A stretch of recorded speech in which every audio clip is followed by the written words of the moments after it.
Hello everyone, কেমন আছেন সবাই? আশা করি সবাই ভালো আছে। আজকে ডেটটা ছিল 12ই মে। আজ আমি কোথায় এসেছি দেখেন। আজ আমি এসেছি দ্য কেক স্ট্যান্ডে। এটা ছিল শামসুজুয়ার অপোজিটে। এই যে আপনারা হয়তোবা দেখতে পাচ্ছেন, ওইটা হচ্ছে শামসুজুয়া আর এটা হচ্ছে দ্য কেক স্ট্যান্ড। এই যে দেখুন, আমি কিন্তু কেক স্ট্যান্ডে চলে এসেছি। এইটা হচ্ছে দ্য কেক স্ট্যান্ড। এই কেক স্ট্যান্ডটা কিন্তু অসাধারণ দেখতে। আপনারা চাইলে এখানে এসে নানা ধরনের খাবার খেতে পারেন। এই যে দেখুন, এটা হচ্ছে আমার বার্থডে কেক ছিল, যা দেখতে কিন্তু অসাধারণ লাগছিল। আর আমরা একটা পিৎজাও নিয়ে নিয়েছিলাম। আর কেকটা কিন্তু আমার জন্য আমার হাজব্যান্ড স্পেশালি ভাবে অর্ডার করেছিল। কেকটা কিন্তু অনেক সুন্দর ছিল, যেমন দেখতে তেমন খেতেও অনেক স্বাদ ছিল। আর কেকটা কিন্তু কেক বাইটস পেজ থেকে নেওয়া হয়েছিল। এই পেজটি হচ্ছে আমার বান্ধবীর। আমার বান্ধবীকে অনেক অনেক ধন্যবাদ। আমার বান্ধবী অনেক সুন্দরভাবে কেকটা বানিয়ে দিয়েছিল।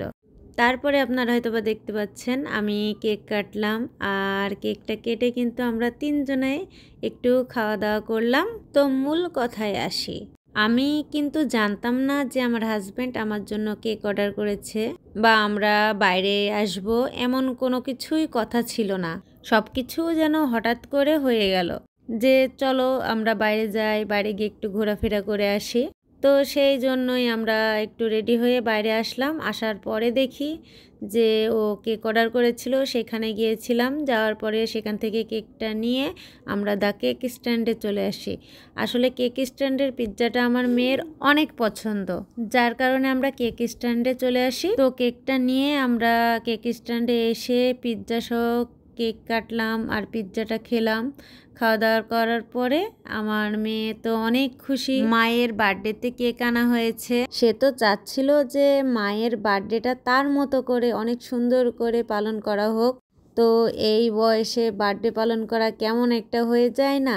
তার জন্য আমরা নিজেরাই বার্থডে সেলিব্রেশন করলাম। ও হ্যাঁ, আরেকটা কথা, আমার মেয়ের বার্থডে ও আমাদের ম্যারেজ ডে একই দিনে, 3 মে। আর আমার বার্থডে হচ্ছে 12ই মে। সব দিক দিয়ে কিন্তু আমাদের মে মাসটা হচ্ছে স্পেশাল মাস। আল্লাহর কাছে একটাই চাওয়া, আমাদের পরিবারটা যেন এভাবে হাসি খুশিভাবে আমরা থাকতে পারি। আর আমার বরকে স্পেশালভাবে অনেক অনেক ধন্যবাদ জানাচ্ছি এত সুন্দর আয়োজন করার জন্য। আমি কিন্তু অনেক অনেক খুশি হয়েছি। ভিডিওটি ভালো লাগলে লাইক কমেন্ট শেয়ার করবেন। আশা করি পেজটি ফলো দিয়ে আমার পাশে থাকবেন। ভালো থাকবেন, সুস্থ থাকবেন। আল্লাহ হাফেজ।